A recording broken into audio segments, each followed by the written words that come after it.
Ad salutem humani con motivo del 15 centenario de la muerte de San Agustín. Pío XI. Encíclica. A los venerables patriarcas, primados, arzobispos, obispos, y otros ordinarios en paz y comunión con la sede apostólica, de San Agustín, obispo de Hipona y doctor de la Iglesia, en el año del 15º centenario de su muerte. Pío XI. Venerables hermanos. Salud y bendición apostólica. La asistencia eficaz con la que Jesucristo hasta ahora ha protegido y protegerá en el futuro a la Iglesia providencialmente fundada por él para la salud de la humanidad, si no pareciese ya conveniente de hecho, completamente necesaria, por la misma naturaleza misma de la institución divina y por la promesa del divino fundador, como leemos en el Evangelio, podría, en todo caso, deducirse de todas las pruebas de la historia de la Iglesia misma, nunca contaminada por ninguna plaga del error, ni sacudida por las deserciones, por numerosas que sean, de sus hijos, ni por las persecuciones de los malvados, aunque llevados al extremo de la ferocidad, nunca limitada en su vigor, como con una juventud que se renueva continuamente.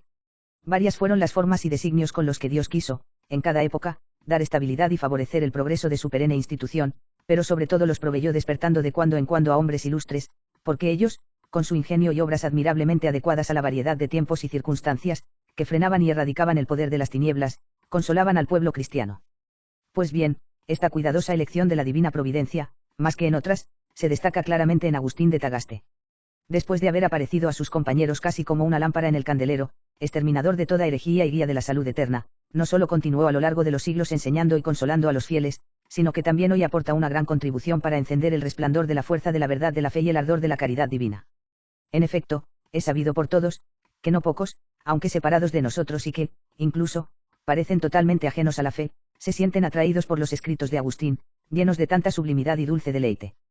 Por eso, como este año se cumple el feliz aniversario del 15 centenario de la bienaventurada muerte del gran obispo y doctor, los fieles de casi todo el mundo, deseosos de celebrar su memoria, preparan solemnes manifestaciones de devota admiración.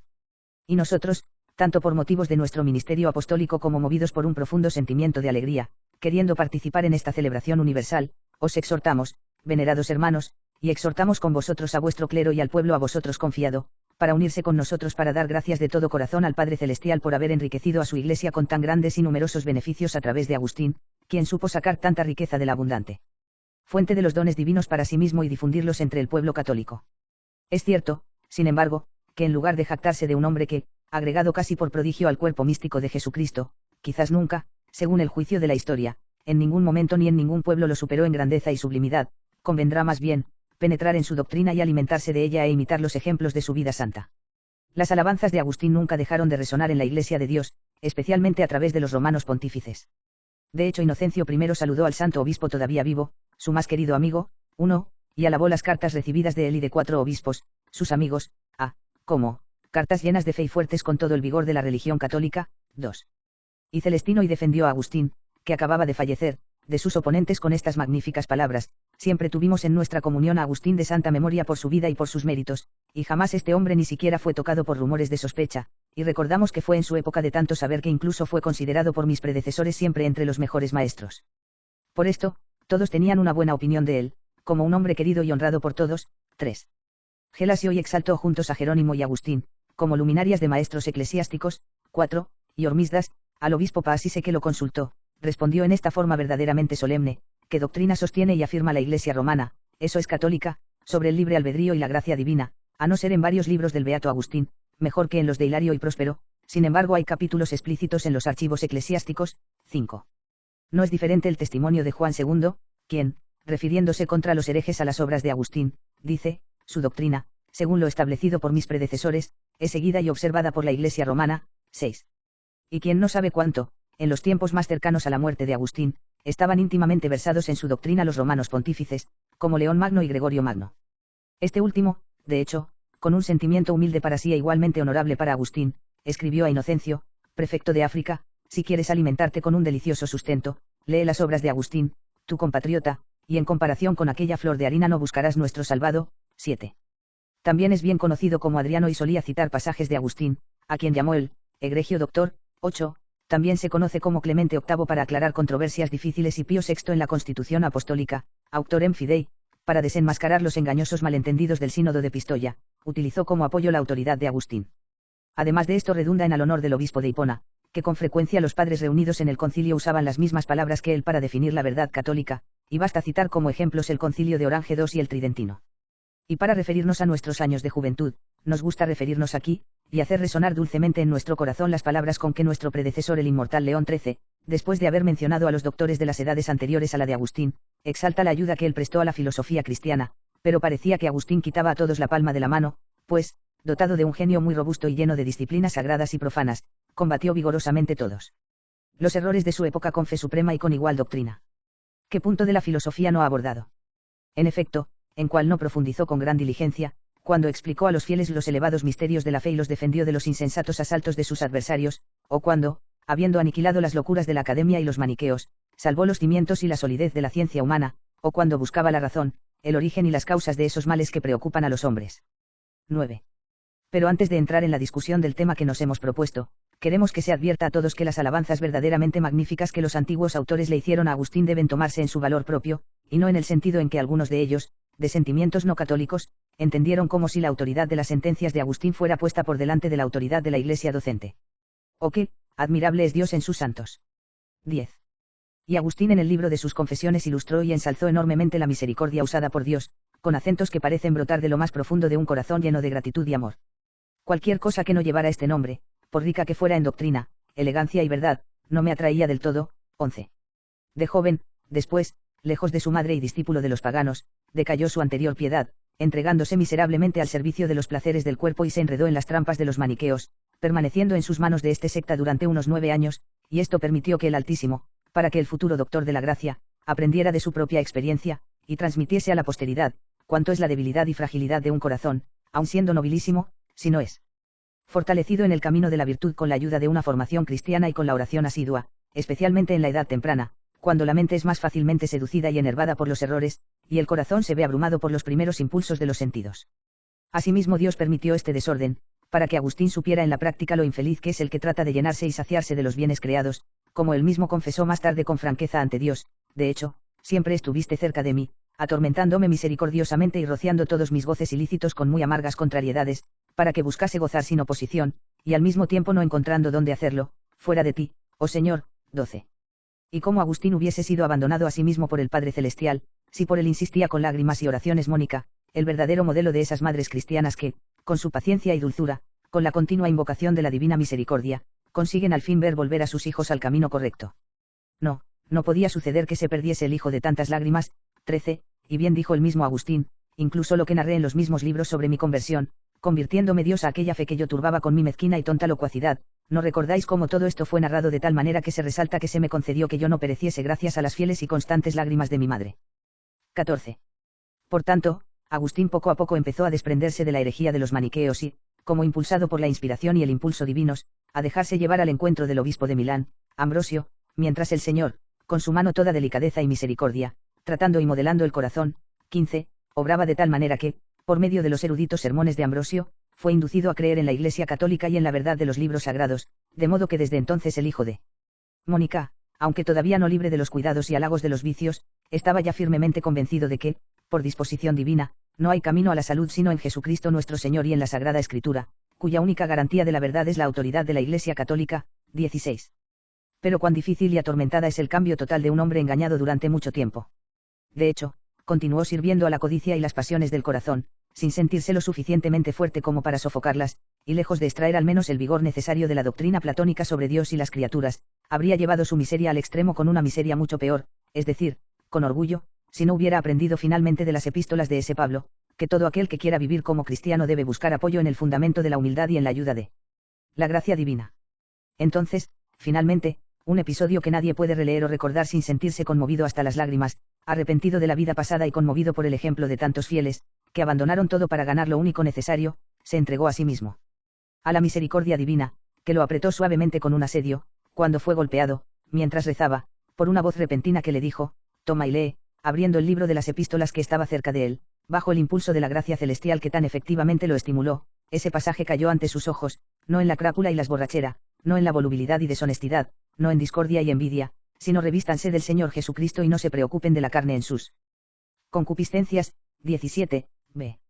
Todos saben cómo desde ese momento, hasta que entregó su alma a Dios, Agustín vivió ya totalmente consagrado a su Señor. Pronto se mostró, tales y cuantos eran sus hechos, como una vasija de elección el Señor había dispuesto en Agustín. Tan pronto como fue ordenado sacerdote y luego elevado al episcopado de Hipona, comenzó a iluminar con los esplendores de su inmensa doctrina y a beneficiar no solo al África cristiana sino a toda la Iglesia con los beneficios de su apostolado. Meditaba así en las Sagradas Escrituras, elevaba prolongadas y frecuentes oraciones al Señor, cuyos fervientes significados y acentos aún resuenan en sus libros, y estudiaba intensamente las obras de los padres y doctores que le habían precedido y a quienes humildemente veneraba, para penetrar y asimilar cada vez mejor las verdades reveladas por Dios. Aunque posterior a aquellos santos personajes que brillaban como las más espléndidas estrellas en el cielo de la Iglesia, como un Clemente de Roma y un Ireneo, un Hilario y un Atanasio, un Cipriano y un Ambrosio, un Basilio, un Gregorio Nacianceno y un Juan Crisóstomo, y aun en su mismo tiempo como Jerónimo, Agustín recibió, sin embargo, la mayor admiración de la humanidad por la agudeza y seriedad de sus pensamientos y por esa maravillosa sabiduría de sus escritos, compuestos y publicados durante un largo periodo de casi 50 años. Si es difícil seguir sus publicaciones tan numerosas y copiosas que, abarcando todas las cuestiones principales de la teología, la exégesis sagrada y la moral, son tales que los comentaristas apenas alcanzan a abrazarlas y comprenderlas todas, será bueno, sin embargo, sacar a luz de una mina tan rica de doctrina aquellas de esas enseñanzas que parecen más oportunas en nuestros tiempos y más útiles para la sociedad cristiana.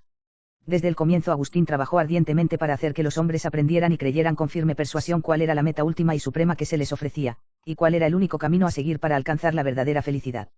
¿Y quién, nos preguntamos, por ligero y frívolo que sea, pudo oír sin conmoverse ante un hombre, que durante tanto tiempo se dedicó a la voluptuosidad y fue rico en tantos dones como para procurarse las comodidades de esta vida, y que ahora confiesa a Dios, nos hiciste para ti, y nuestro corazón está inquieto hasta que descanse en ti? 18. Palabras que, si bien nos dan la síntesis de toda filosofía, nos describen vivamente tanto la caridad divina hacia nosotros, y la dignidad singular del hombre, como la condición miserable de quienes viven lejos de su autor.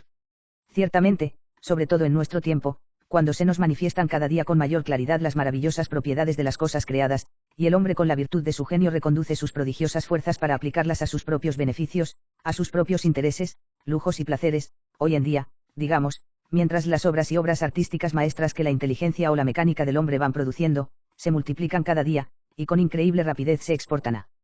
todos los lugares de la tierra, lamentablemente sucede que nuestra alma, hundiéndose totalmente en criaturas, olvida al Creador, busca bienes fugaces descuidando los eternos y convierte en daño privado y público, y en su propia ruina, aquellos dones que ha recibido del Dios benigno para expandir el reino de Jesucristo y promover su propia salvación.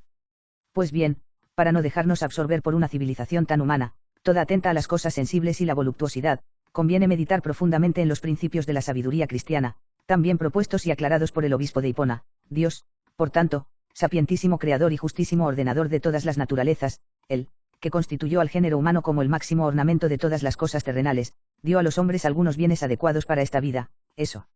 es, la paz temporal según el camino de la vida mortal, en la salvación, en la seguridad, y la sociedad del mismo género humano, y las demás cosas que son necesarias para preservar o recuperar esta misma paz, como aquellas que son convenientemente accesibles a los sentidos, la luz, la noche, el aire para respirar, el agua para beber y todo lo que se necesita para alimentar, vestir, curar y embellecer el cuerpo. Con la justísima condición de que si el hombre hace un uso correcto de tales bienes proporcionados para la paz de los mortales, los recibirá mayores y mejores, es decir, la misma paz de inmortalidad y la debida gloria, y honor en la vida eterna para disfrutar de Dios y del prójimo en Dios. En cambio, quien abusa de ellos no obtendrá estos bienes y al mismo tiempo perderá los otros. 19. Pero hablando del supremo fin concedido a los hombres, San Agustín se apresura a agregar que el esfuerzo de quienes quieran lograrlo será en vano, si no se someten a la Iglesia católica y no le dan humilde obediencia, ya que la Iglesia solo está divinamente instituida para conferir luz y fuerza a las almas, porque quien carece de esa luz y fuerza necesariamente se desvía del camino correcto y corre fácilmente hacia la ruina eterna. En efecto, Dios, por su bondad, no quiso que los hombres se quedaran como titubeantes y ciegos para buscarlo. Buscad a Dios si alguna vez lo encuentran a tientas. 20, pero, habiendo despejado las tinieblas de la ignorancia, se dio a conocer a través de la revelación y llamó a los errantes al deber de arrepentirse, y, sobre los tiempos de tal ignorancia, habiendo cerrado Dios sus ojos, ahora ordena a los hombres que todos en todo lugar hagan penitencia. 21. Así, habiendo guiado a los sagrados escritores con su inspiración, confió las sagradas escrituras a la Iglesia, para que las guarde y las interprete con autenticidad, mientras la Iglesia misma mostraba y confirmaba desde el principio el origen divino, con los milagros obrados por Cristo, su fundador, sanó a los que languidecían, limpió a los leprosos, devolvió el andar a los cojos, la vista a los ciegos y el oído a los sordos. Los hombres de aquel tiempo vieron el agua convertida en vino, 5.000 personas satisfechas con 5 panes, los mares pasados a pie, los muertos que resucitaron a la vida. Algunas de estas maravillas proporcionaron un beneficio más evidente al cuerpo, otras un prodigio más oculto al alma y todas el testimonio a los hombres de la majestad divina. Entonces, la autoridad de Dios atrajo hacia sí las almas errantes de los mortales. 22. Si bien la frecuencia de los milagros se redujo algo, nos preguntamos por qué sucedió esto, sino porque el testimonio divino se hacía cada día más evidente por la misma maravillosa propagación de la fe y por la mejora que siguió en la sociedad, según la norma de la moral cristiana. Por tanto, dice Agustín a su amigo Honorato al procurar traerlo a la Iglesia, piensas que se ha derivado poca ventaja para los asuntos humanos del hecho de que no pocas eruditos hayan discutan, y sin embargo los ignorantes, también el vulgo de hombres y mujeres, cree y confiesa que ninguno de los elementos de la tierra o el fuego, en fin, nada que toque los sentidos del cuerpo, podemos adorar en lugar de Dios, y a Dios solo tenemos que llegar por el camino de la inteligencia.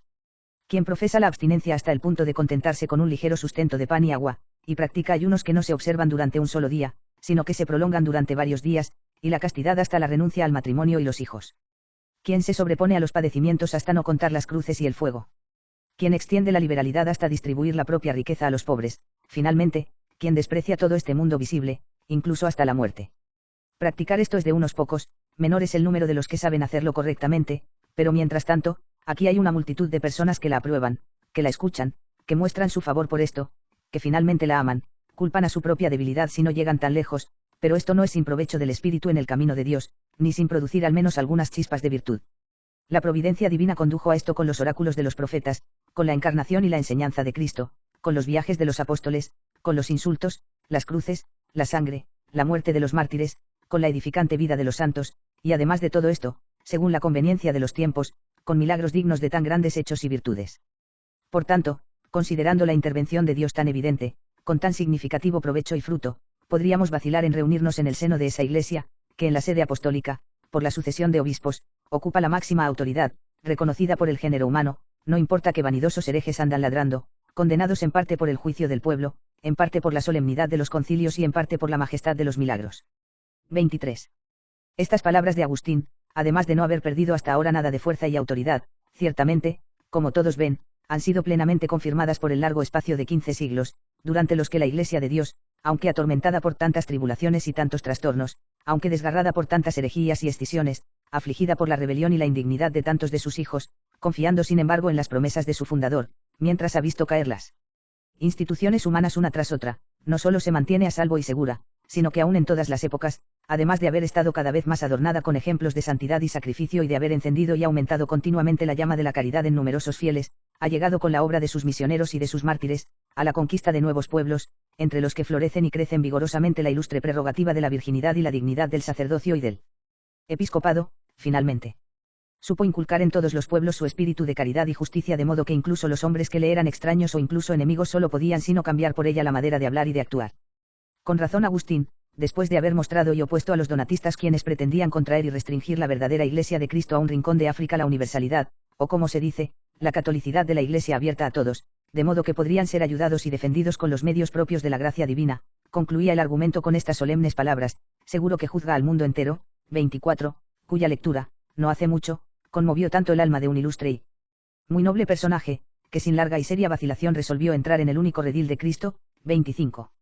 Por otra parte, Agustín declaró abiertamente que esta unidad de la Iglesia universal, no menos que la inmunidad de su magisterio ante cualquier error, no solo procedía de su cabeza invisible Cristo Jesús, que gobierna su cuerpo desde el cielo. 26, y habla a través de su Iglesia docente. 27, pero también de la cabeza visible en la tierra, el romano pontífice, quien, por legítimo derecho de sucesión, se sienta en la cátedra de Pedro, ya que esta serie de los sucesores de Pedro, es la misma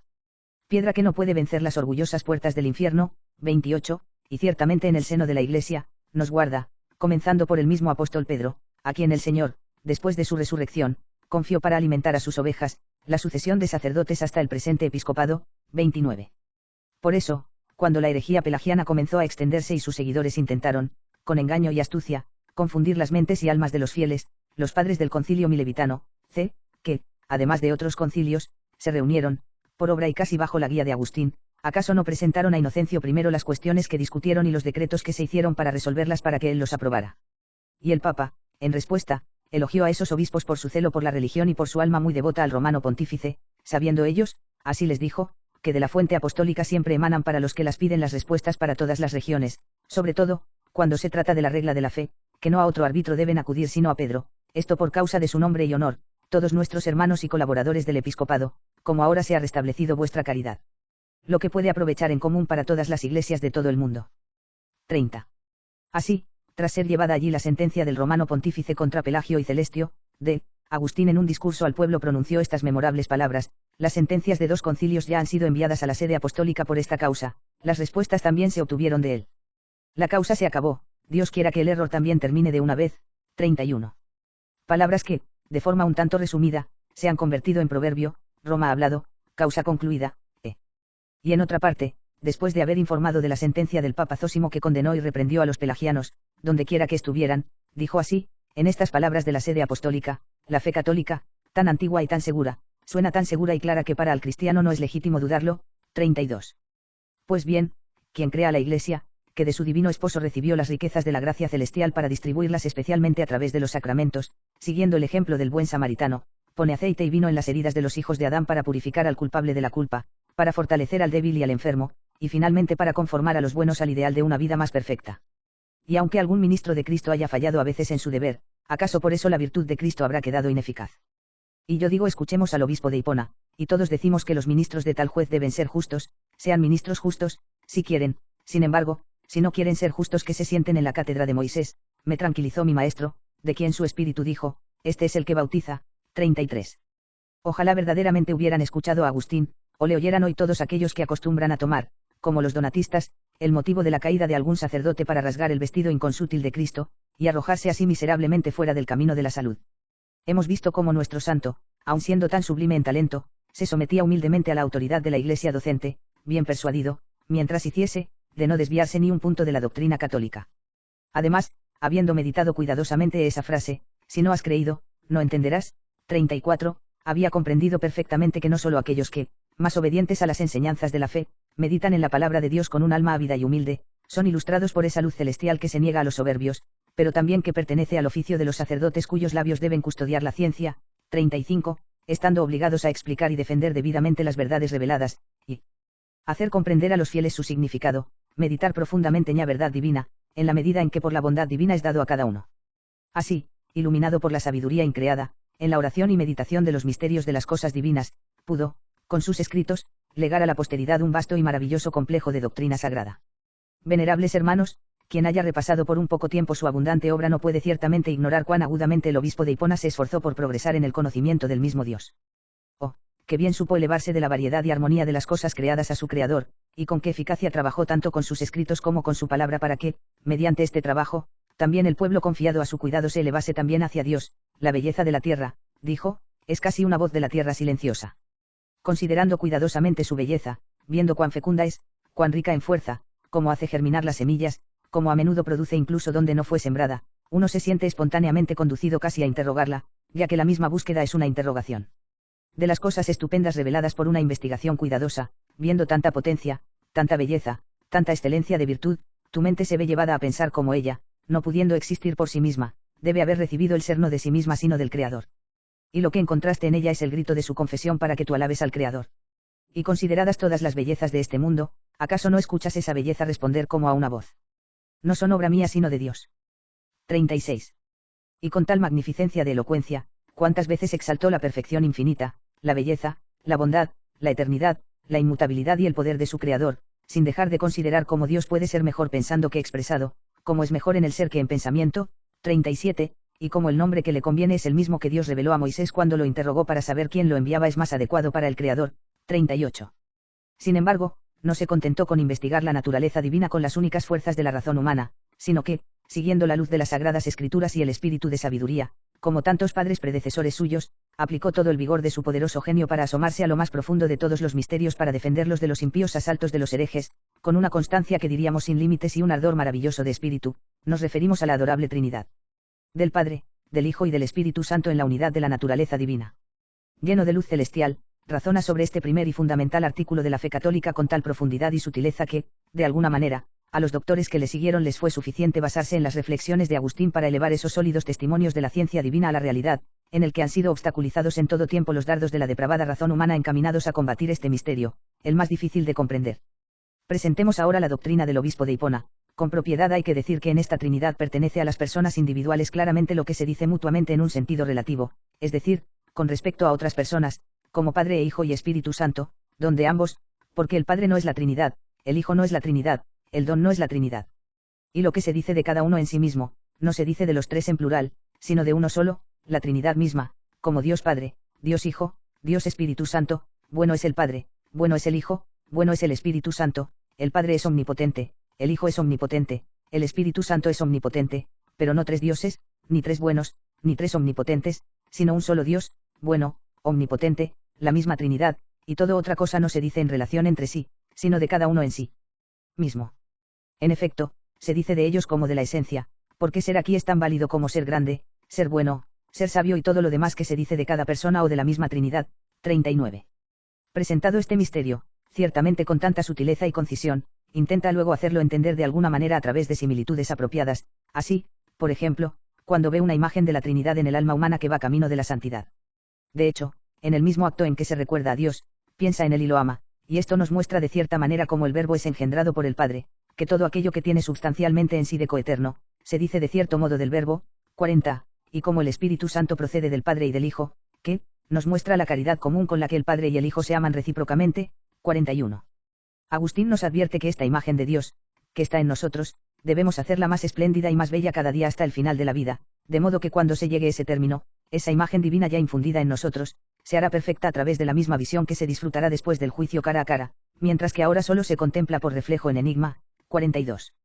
Nunca se puede admirar suficientemente la declaración que nos hace el doctor de Hipona sobre el misterio del unigénito de Dios hecho carne, cuando pide explícitamente, con esas palabras que San León Magno utiliza en la carta dogmática a León Augusto, que debemos reconocer en Cristo una doble sustancia, a saber, la divina, por la que es igual al Padre, y la humana, por la que el Padre es superior. Las dos sustancias unidas no forman dos, sino un solo Cristo, para que Dios no sea una cuaternidad sino una trinidad. De hecho, así como el alma racional y la carne forman un solo hombre, así Dios y el hombre forman un solo Cristo. 43. Sabiamente obró Teodosio el joven, cuando, con toda muestra de reverencia, ordenó que fuera inducido a participar en el concilio de Efeso, que abatió la herejía de Nestorio, pero una muerte inesperada impidió a Agustín unir su voz fuerte y poderosa a la voz de los demás padres presentes, en la condena del hereje que se había atrevido, por así decirlo, a dividir a Cristo y desafiar la maternidad divina de la Santísima Virgen. 44.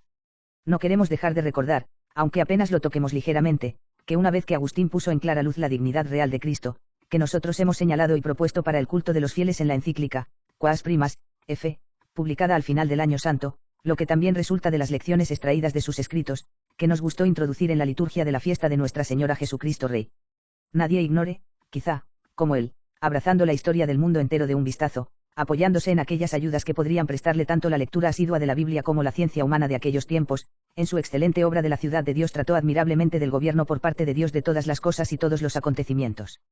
Con esa profunda perspicacia suya ve y distingue, en el avance y progreso de la sociedad, dos ciudades, fundadas en dos amores, es decir, el amor terrenal de uno mismo hasta el desprecio de Dios, y el amor celestial de Dios hasta el desprecio de sí mismo. 45, la primera, Babilonia, la segunda Jerusalén, que, están ambas mezcladas, y continuarán mezcladas desde el origen del género humano hasta el fin del mundo. 46, pero no con el mismo resultado, ya que mientras llega el día en el que los ciudadanos de Jerusalén serán llamados a reinar con Dios eternamente, los seguidores de Babilonia tendrán que expiar sus iniquidades por toda la eternidad junto con los demonios. Así, para la mente investigadora de Agustín, la historia de la sociedad humana aparece como un cuadro de la incesante efusión de la caridad de Dios en nosotros, que promueve el aumento de la ciudad celestial que él fundó en medio de triunfos y tribulaciones, pero de tal manera que las locuras y los excesos, forjados por la ciudad terrena, tienen que servir a su progreso, según está escrito, a los amantes de Dios, a los que solo se les llama santos, todo se vuelve bien. 47. Estúpidos y necios son, por tanto, cuantos consideran el curso de los siglos está dominado por la burla y el juego de la ciega fortuna, como si solo estuviera dominado por la codicia y la ambición de los poderosos de la tierra, o como un impulso incesante del espíritu para ayudar a las fuerzas humanas, para favorecer el progreso de las artes, para procurar las comodidades de la vida, mientras que, por el contrario, estos sucesos naturales no tienen otro objetivo que servir y secundar al aumento de la ciudad de Dios, es decir, a la difusión de la verdad evangélica y al logro de la salvación de las almas en conformidad con escondidos pero siempre misericordiosos consejos de aquel, que atrae con fuerza de un extremo al otro y lo dispone todo con dulzura. 48. Para insistir un poco en este punto, diremos de nuevo que Agustín señala la nota de ignominia, incluso más exactamente el ardiente estigma del paganismo de griegos y romanos, de cuya religión algunos escritores de nuestro tiempo, ligeros y disolutos, parecen emplearse inútilmente en él, estimándolo como excelente por la belleza, la armonía y el encanto. Él, que conocía bien cómo vivían sus contemporáneos infelizmente ajenos a Dios, recuerda, a menudo con palabras mordaces, a veces con frases desdeñosas, todo lo que violento, insípido, atroz y lujurioso se había infiltrado por la obra de los demonios en las costumbres de los hombres a través del falso culto de los dioses. Además, nadie podría encontrar la salvación en ese falaz ideal de perfección que propone la ciudad terrena, no hay nadie que pueda restablecerla para sí, y aunque lo lograse, no obtendría más que el sabor de una gloria vana y fugaz. Agustín elogió a los antiguos romanos, ya que, hombres, honestos y educados de acuerdo con las leyes entonces vigentes, pospusieron los intereses privados a los públicos, es decir, a los del Estado, y silenciando su avaricia desdeñaron el erario público y suplieron espontáneamente a las necesidades del país, se valieron de todos estos medios como un medio para alcanzar honores, imperio y gloria, fueron honrados por casi todos los pueblos, y sometieron a muchos pueblos a las leyes del imperio. 49. Pero, como agrega un poco más tarde, con tantos esfuerzos, ¿qué más lograron, sino esa pompa inútil y vana de gloria humana, a la que se reduce toda la recompensa de tantos que ardieron de codicia y libraron guerras furiosas? 50. Sin embargo, no se sigue que los felices éxitos y el imperio mismo, que nuestro Creador usa de acuerdo con el consejo secreto de su providencia, sean un privilegio reservado solo para aquellos que no se preocupan por la ciudad celestial. Dios, de hecho, al emperador Constantino, que no invocó demonios sino que adoró al mismo Dios verdadero, lo colmó de tantos dones temporales como nadie se atrevería a desear. 51, y concedió una próspera fortuna e innumerables triunfos a Teodosio, quien dijo que estaba más feliz de pertenecer a la Iglesia que al imperio terrenal. 52, y reprendido por Ambrosio para la masacre de Tesalónica, hizo penitencia de tal modo que la gente que rezaba por él derramaba más lágrimas al ver humillada la majestad imperial, que cuando temía el furor de su pecado. 53. De hecho, aunque los bienes de este mundo se dan indiscriminadamente a todos, buenos y malos, así como las desgracias pueden golpear a todos, honestos y malvados, no se puede dudar que Dios distribuye los bienes y males de esta vida como mejor benefician a la salvación eterna de las almas y por el bien de la ciudad celestial. Por lo tanto, los príncipes y gobernantes, habiendo recibido el poder de Dios para que con su trabajo se esfuercen, cada uno dentro de los límites de su propia autoridad, por llevar a cabo los planes de la divina providencia, cooperando con ella para procurar el bienestar temporal de los ciudadanos, evidentemente nunca deben perder de vista ese noble objetivo que se propone a todos los hombres, y no solo no deben hacer ni ordenar nada que pueda ir en detrimento de las leyes de la justicia y la caridad cristiana, sino que deben facilitar el camino para que sus súbditos conozcan y obtengan bienes no transitorios. De hecho, así dice el obispo de Hipona: no llamamos afortunados a algunos emperadores cristianos por haber tenido un reinado largo, por haber muerto pacíficamente, dejar a sus hijos en el trono, por haber domesticado a los enemigos del Estado, por haber podido evitar y vencer a sus súbditos rebeldes. En esta vida turbulenta, de tales dones o comodidades, y aun de otros, han sido dotados algunos que adoraban a los demonios y por tanto no pertenecían, como estos, al reino de Dios. Y esto, en virtud de la misericordia divina, a fin de que quienes creyeran en Dios no fuesen tras estos bienes, como si fueran los supremos. En cambio, los llamamos felices si mandan con justicia, si, recordando que son hombres, no se dejan embriagar con arrogancia por los lenguajes que los exaltan y por homenajes demasiado serviles, si ponen su autoridad al servicio de la divinidad. Majestad, especialmente por la expansión de su culto, si temen, aman y honran a Dios, si aman especialmente aquel reino donde no temen a los rivales, si son lentos para castigar, fáciles de perdonar, si castigan por la necesidad de gobernar y defender la república y no para saciar el odio de las enemistades, si conceden el perdón, no por la impunidad de la culpa, sino por la esperanza de corrección, si, cuando se ven obligados a castigar con dureza, compensan, con la dulzura de la misericordia. Y con la amplitud de los beneficios, si en ellos suntuosidad es tanto más refrenda en cuanto podría ser más elevada, si prefieren dominar la voraz codicia antes que los pueblos, y si hacen todas estas cosas no por una gloria vana, sino por el amor de la felicidad eterna y no descuidan sacrificar a su Dios verdadero el sacrificio de humildad, misericordia y oración por sus pecados. Tales son los emperadores cristianos que decimos que en tanto se alegran de la esperanza en esta tierra, tanto más se alegrarán cuando llegue la bienaventuranza eterna que aguardamos. 54. Este es un ideal del príncipe cristiano del que no se puede encontrar otro más noble y más perfecto, pero ciertamente no será aceptado ni abrazado por aquellos que confían en la sabiduría humana, a menudo embotados en sí mismos y más a menudo cegados por pasiones, pero solo quien, formado en la doctrina del Evangelio, sabe que preside los asuntos públicos en virtud de una disposición divina, y que esto no se puede hacer de la mejor manera y con feliz éxito si no está profundamente arraigado en el sentimiento de justicia, unido a la caridad y la humildad interior. Los reyes de los pueblos que gobiernan con imperio y los que los tienen bajo su dominio se autodenominan benefactores. Sin embargo, no así para vosotros, sino que el mayor entre vosotros llegue a ser como el menor, y el que gobierne sea como el que sirva. 55. Mientras, por tanto, están en gran error todos los que ordenan las condiciones del Estado, independientemente del fin último del hombre, ni del uso regulado de los bienes de esta vida, están igualmente equivocados muchos otros que piensan que las leyes que gobiernan la vida y favorecen el progreso de la humanidad, no pueden ser regulados de la misma manera que los preceptos de aquel que proclamó: el cielo y la tierra pasarán, pero mis palabras no pasarán. 56, de Cristo Jesús, digamos, que quiso embellecer y fortificar a su Iglesia con una constitución tan magnífica e inmortal, que tantas vicisitudes de las cosas y de los tiempos, tantas persecuciones nunca pudieron en todo el espacio de 20 siglos, ni podrán jamás sacudirla en el futuro o hasta el fin del mundo. Porque, entonces, ¿cuántos gobernadores de pueblos, preocupados por el bien y la salvación de sus ciudadanos, deben impedir la acción de la Iglesia?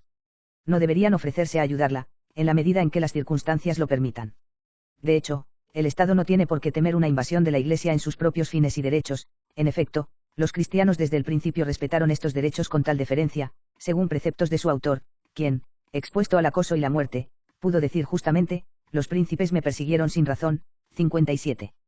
Con ese propósito, con su habitual claridad, Agustín dijo, de qué manera los cristianos han dañado alguna vez los reinos terrenales. Prohibió su rey a sus soldados prestar y realizar lo que se les debía a los reyes de la tierra.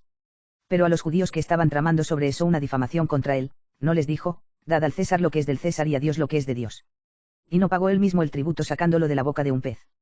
No es cierto que su precursor no les dijo a los soldados de este reino, quienes le preguntaron qué hacer para la salvación eterna, desata el cinturón, tira tus armas, abandona a tu rey, para que seas soldados de Dios, sino que él dijo en cambio, no oprimas a nadie, no difames a nadie, conténtate con tu salario.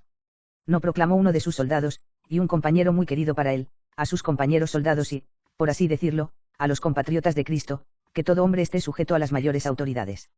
Y un poco después dijo, da a todos lo que debes, a quien tributo, el tributo, a quien impuesto, el impuesto, a quien temor, el temor, a quien honor, honor, no estés en deuda con nadie, si no fuera por el amor mutuo. Y aún así, no ordenó que la Iglesia también rezara por los mismos reyes. Entonces, ¿qué ofensa les hicieron los cristianos? ¿Qué deuda no cumplieron? ¿Qué orden de reyes terrenales no llevaron a cabo los cristianos? Por tanto, los reyes de la tierra persiguieron sin razón a los cristianos. 58. Ciertamente, se debe exigir a los discípulos de Cristo que obedezcan las leyes justas de su nación, siempre y cuando no quieran mandar o prohibir algo que la ley de Cristo prohíbe o manda, dando lugar a un desacuerdo entre la Iglesia y el Estado. Por tanto, apenas podemos añadir algo pues nos parece haber indicado lo suficiente, que la Iglesia no puede dañar al Estado, sino por el contrario más bien proporcionarle mucha ayuda y utilidad. Sobre este punto no es necesario volver a traer las hermosas palabras del obispo de Hipona, ya recogida en nuestra última encíclica, De Christiana Juventutis Educatione, G., o las que nuestro predecesor inmediato de feliz recuerdo Benedicto XV recogió igualmente en su encíclica, Pacem Dei Munus, H., para mostrar más claramente que la Iglesia siempre se esforzó por unir a las naciones por medio del derecho cristiano, e igualmente promovió en todo momento todo lo que pudiera establecer entre los hombres los beneficios de la justicia, la caridad y la paz común, para que pudieran tender a una cierta unidad, generando prosperidad y gloria. Por otra parte, después de haber descrito las notas propias del gobierno divino, desarrollando brevemente puntos que le parecían tocar a la Iglesia y al Estado, Agustín no se detiene, sino que pasa a investigar con perspicacia muy sutil y a contemplar cómo la gracia de Dios, de una manera completamente interno y misterioso, mueve el intelecto y la voluntad del hombre. Y cuánto poder tiene esta gracia de Dios en el alma, él mismo lo había experimentado cuando, transformado maravillosamente en un momento en Milán, advirtió que toda la oscuridad de la duda se desvanecía. Qué dulce, decía, se me hizo de repente perder la satisfacción de las bagatela, si antes tenía miedo de perderlas, ahora disfrutaba dejándolas. Tú los alejaste de mí, tú, verdadera y suprema dulzura, los alejaste y entraste en su lugar, más dulce que cualquier placer, pero no dulce para la carne y la sangre, más clara que cualquier luz, pero más íntima que cualquier secreto, más alto que cualquier honor, pero no para los altivos. 59. Mientras tanto, el obispo de Hipona mantuvo la Sagrada Escritura como su maestra y guía y especialmente las cartas del apóstol Pablo, que del mismo modo maravilloso había sido una vez llevado a seguir a Cristo, conforme a la doctrina tradicional transmitida por el pueblo santísimo, y al sentimiento católico de los fieles, y con un celo cada vez más ardiente se levantó contra los pelagianos, que vociferaban arrogantemente que la redención humana de Jesucristo carecía de toda eficacia. Finalmente, iluminado por el Espíritu Divino, durante varios años estuvo investigando la ruina de la humanidad, tras la caída de los antepasados, las relaciones entre la gracia de Dios y el libre albedrío y los asuntos que llamamos predestinación. Y con tal sutileza y acierto investigó, que posteriormente, llamado y considerado como el doctor de gracia, ayudó, inspirándolos, a todos los demás escritores católicos de épocas posteriores, y al mismo tiempo les impidió errar en tan difícil cuestiones o por uno u otro extremo de estos dos puntos, es decir, no se debe enseñar, o que en el hombre caído de la prístina integridad del libre albedrío es una palabra sin realidad, como gustó a los primeros innovadores y jansenistas, o que la gracia divina no se concede gratuitamente y no puede hacer todo, como soñaron los pelagianos. Pero para traer aquí algunas consideraciones prácticas que son oportunas para ser meditadas con gran fruto por los hombres de nuestro tiempo, es muy claro que los lectores de Agustín no serán arrastrados al error más pernicioso que se popularizó en el siglo XVIII, a saber, que las inclinaciones naturales de la voluntad nunca deben ser temidas ni reprimidas, porque todas son buenas. De este falso principio se originaron ambos métodos de educación, reprobados no hace mucho en nuestra encíclica, De Christiana Juventutis Educatione, g. métodos que llegan a tales extremos que, una vez eliminada toda separación de sexos, no emplea ninguna precaución contra las nacientes pasiones de niños y jóvenes, tanto esa licencia para escribir y leer, para procurarse y asistir a espectáculos, en los que se preparan insidiosos peligros para la inocencia y el pudor, y, lo que es peor, ruinosas caídas, como también esa forma deshonesta de vestir, que las mujeres cristianas nunca podrán esforzar suficientemente para desarraigarla, pues enseña nuestro doctor que el hombre, después del pecado de sus antepasados, ya no se encuentra en la integridad en la que fue creado, y desde la que, mientras la disfrutaba, fue fácil y rápidamente conducido a actuar rectamente, pero que, en cambio, en la presente condición de vida mortal, es necesario que domine las malas y opuestas pasiones, por las que es atraído y seducido, según el dicho del apóstol, en mis miembros veo otra ley, que se opone a la ley de mi mente y me hace esclavo de la ley del pecado, que está en mis miembros. 60. Admirablemente comentó Agustín este punto a su pueblo: hermanos, mientras vivamos aquí, así será, también para nosotros que somos viejos en esta batalla, tenemos menos enemigos, pero sin embargo los tenemos. En cierto modo nuestros enemigos están cansados incluso por la edad, pero aún así no dejan de perturbar la quietud de la vejez con todo tipo de malos movimientos. La batalla de los jóvenes es más encarnizada, lo sabemos, por ella hemos pasado. Pues, mientras llevéis el cuerpo mortal, el pecado lucha contra vosotros, pero, no domina. ¿Qué significa no domina? Esto es, para obedecer sus deseos. Si comienzas a obedecer, domina. ¿Y qué significa obedecer, sino prestar tus miembros al pecado como instrumentos de iniquidad? No prestes tus miembros al pecado como instrumentos de iniquidad. Dios te dio el poder de refrenar a tus miembros con su espíritu.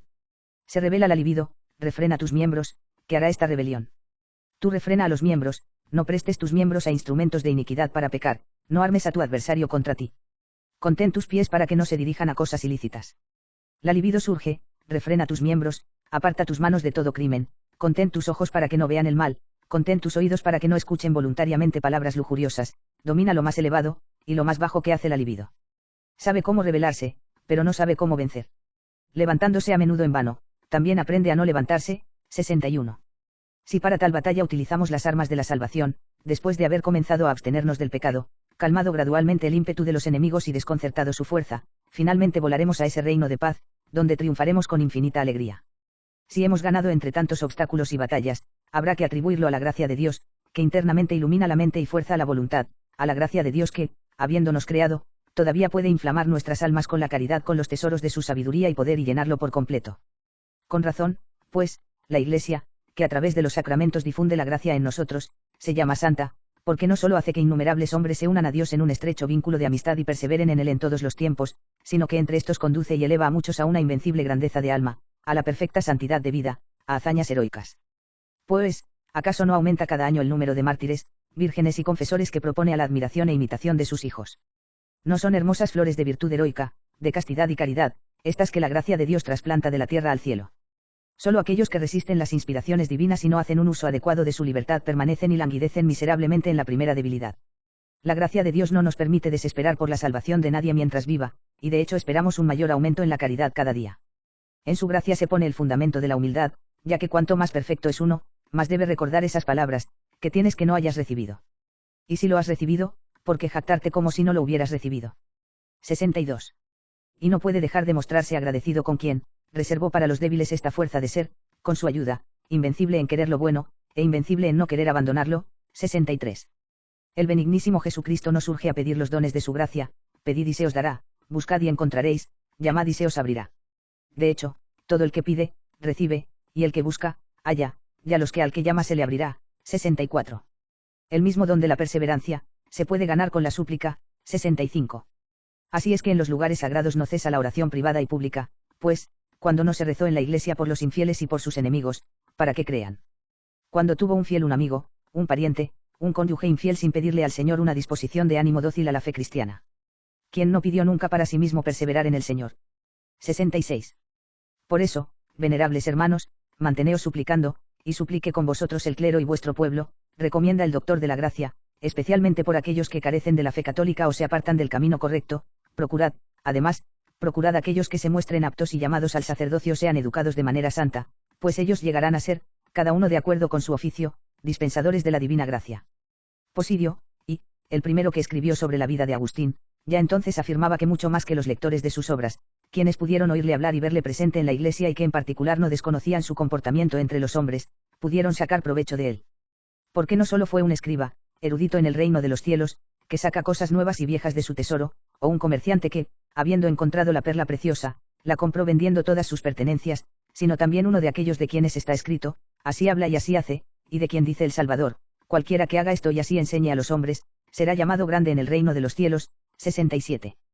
Por tanto, partiendo de la primera de todas las virtudes, la caridad de Dios, nuestro Agustín, renunciando a todo lo demás, de tal modo lo deseaba y buscaba, que con igual constancia lo incrementó en sí mismo, y que con razón se representa con un corazón ardiente en la mano.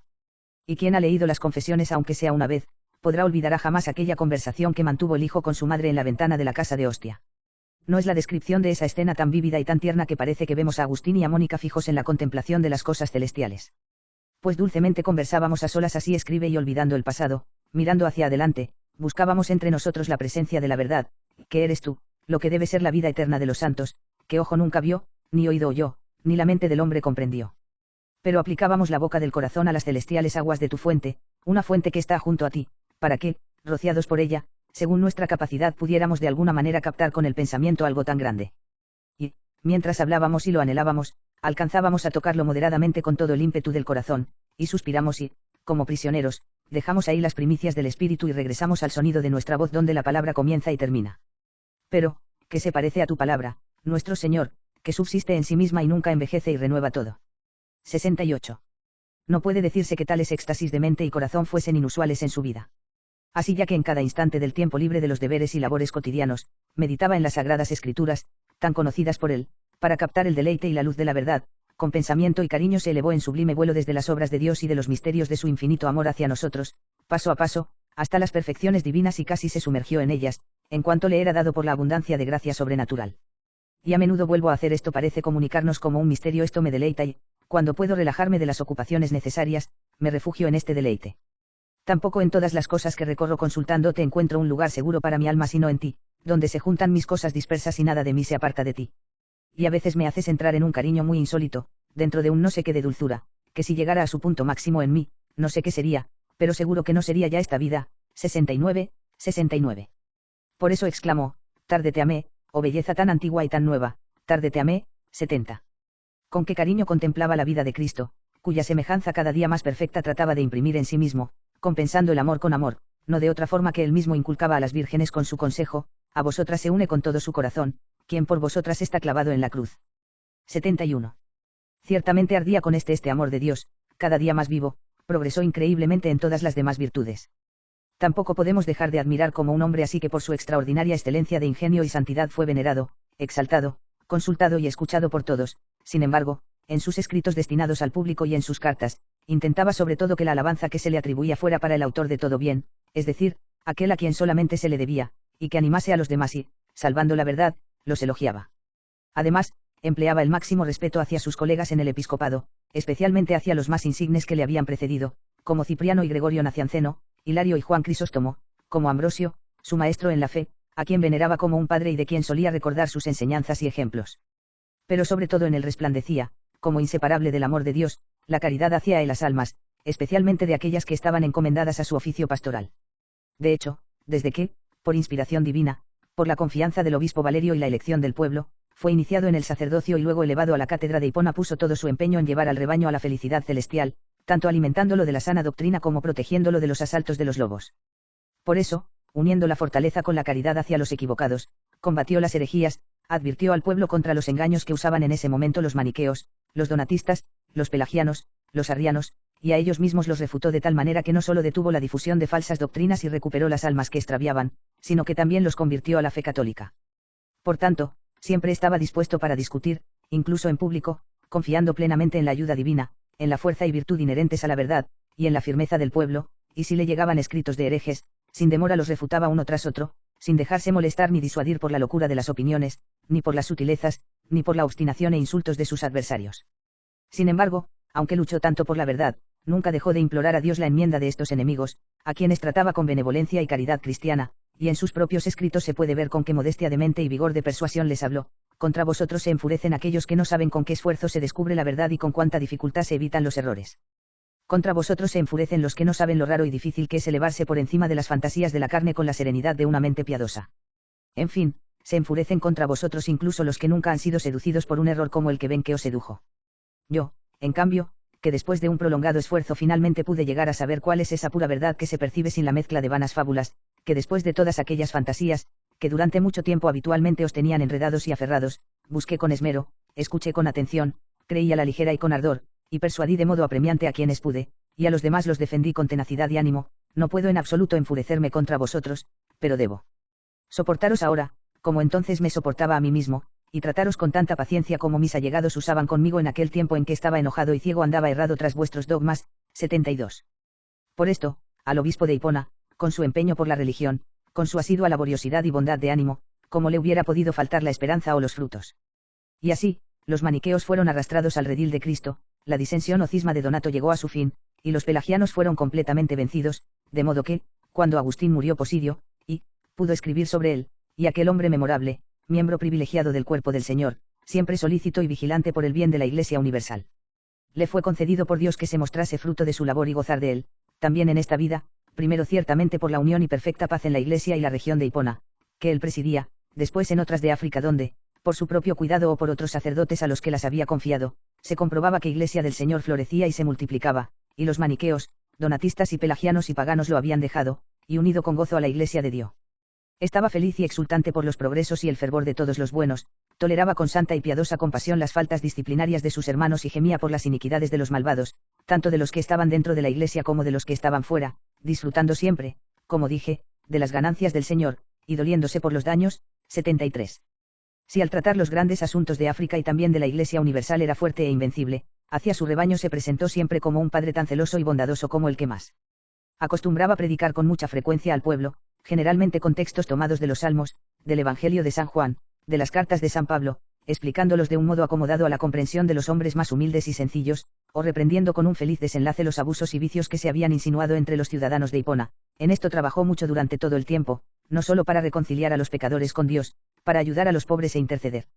por los culpables, sino también aunque se lamentaba porque esto le distraía y disipaba el ánimo para resolver las litigios y las disputas que se producía entre los fieles en cosas profanas, poniendo por delante, por supuesto, el ejercicio de la caridad episcopal al disgusto por las cosas del siglo. Esta caridad brilló con la máxima grandeza de ánimo en el momento decisivo, cuando, asolando África los vándalos, no se respetó la dignidad de los sacerdotes ni los lugares sagrados. Dudando algunos obispos y sacerdotes sobre la conducta que debían tomar entre tantas y tan graves calamidades, el santo anciano, interrogado por uno de ellos, respondió claramente que ningún sacerdote podía desertar del lugar, fuera lo que viniera, ya que los fieles no podían quedar desprovistos del sagrado ministerio. Como no pensar, dijo, cuando se llega a esta extrema gravedad de los peligros, ni hay ninguna posibilidad de huir, cuantos de uno y otro sexo y de todas las edades suelen correr hacia la Iglesia, unos pidiendo el bautismo, otros la reconciliación, otros también la aplicación de la penitencia, todos el consuelo y la celebración y administración de los sacramentos. Si carecen de los ministros sagrados, qué inmensa pérdida sigue para los que parten de este siglo o no se regeneran o no son absueltos. Qué profundo duelo por sus familiares y amigos que no los tendrán con ellos en la paz de la vida eterna. Cuántos gemidos de todos, y de algunos que blasfemias se levantarían por la ausencia de ministros y ministerios. Ved lo que hace el miedo a los males temporales y qué adquisición se hace con esto de los males eternos. Por otro lado, cuando los ministros están en su lugar, se ayuda a todos con la fuerza que Dios les concede, los bautizados, los reconciliados, nadie está privado de la comunión del cuerpo de Cristo, todos son consolados, edificados, exhortados a orar a Dios, que puede apartar todos los males que se temen, y todos están preparados para cualquier acontecimiento, de modo que si este cáliz no puede pasar, hágase la voluntad del que no puede querer nada malo. 74. Y concluía así: quien huye entonces, aunque falte a la grey el alimento del que vive espiritualmente, es un mercenario que ve venir al lobo y huye porque no le importan las ovejas. 75.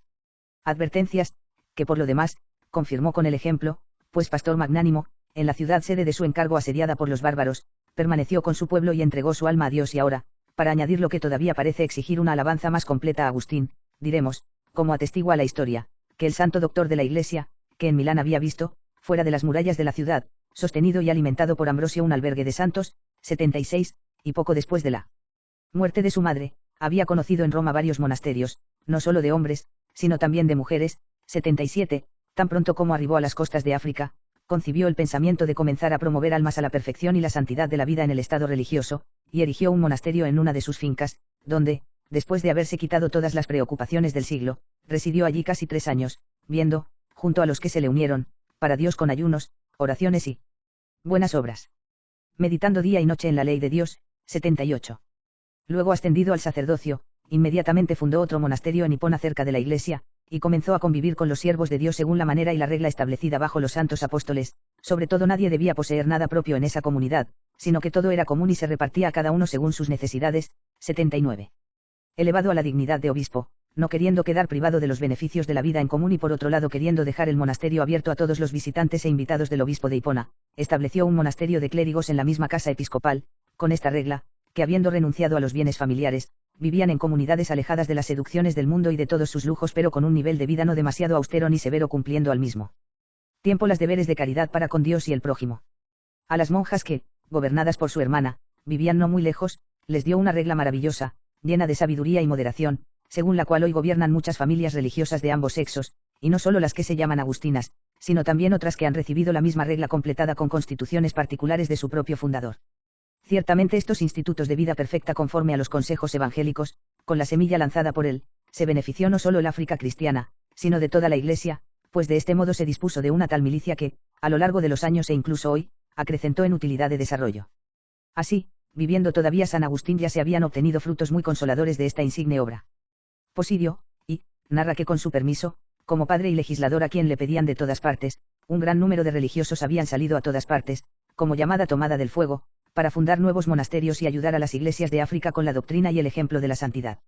Bien pudo alegrarse San Agustín de este magnífico florecimiento de la vida religiosa, que correspondía tan plenamente a sus deseos, como cuando escribió: yo, que escribo estas cosas, he amado ardientemente esa perfección de la que habla el Señor cuando dice al joven rico: ve, vende todo lo que tienes y dáselo a los pobres, y tendrás un tesoro en el cielo. Ven y sígueme. Tan ardientemente lo amé, y no por mi fuerza, sino por la ayuda de su gracia, así lo he hecho.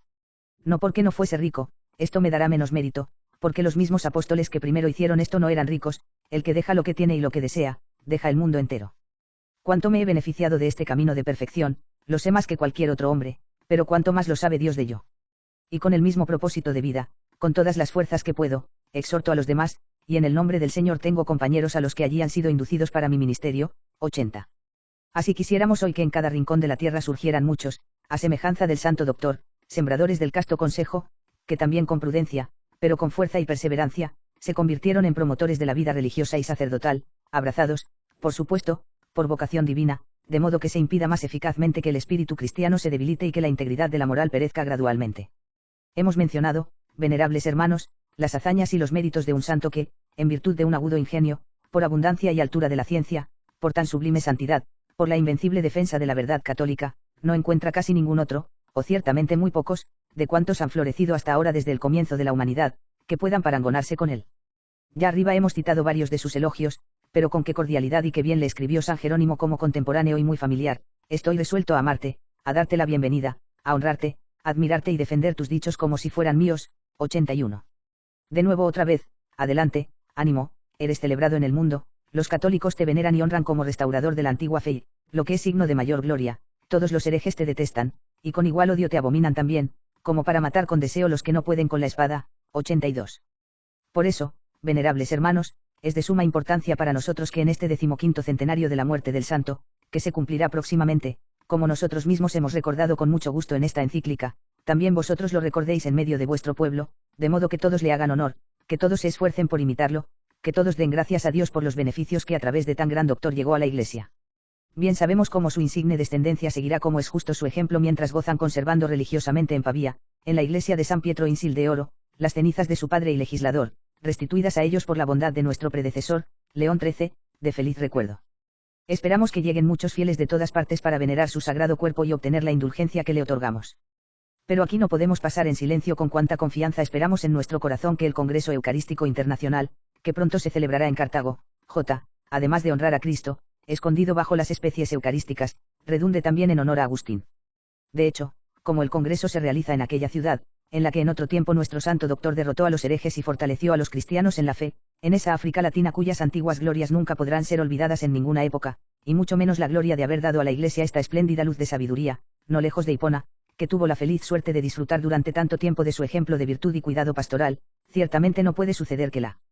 Memoria del Santo Doctor y su doctrina en torno al augusto sacramento del altar que hemos omitido aquí por ser ya bien conocido por muchos en la liturgia de la Iglesia no estén presentes tan o en la mente como, de hecho, ante los ojos de todos los congresistas. Por último, exhortamos a todos los fieles cristianos, y principalmente a los que se reunirán en Cartago, a invocar la intercesión de Agustín con bondad divina, para que conceda días más felices a la Iglesia en el futuro, y que los que viven en aquellas inmensas regiones de África, indígenas y extranjeros o aún privados de la verdad católica o disidentes de nosotros, acojan la luz de la doctrina evangélica que les traen nuestros misioneros, y se apresuren a refugiarse en el seno de la Iglesia. Madre amorosa. Dado en Roma junto a San Pedro, el día 20 de abril, fiesta de la Pascua de la Resurrección de nuestro Señor Jesucristo, el año 1930, noveno de nuestro pontificado. Pío XI.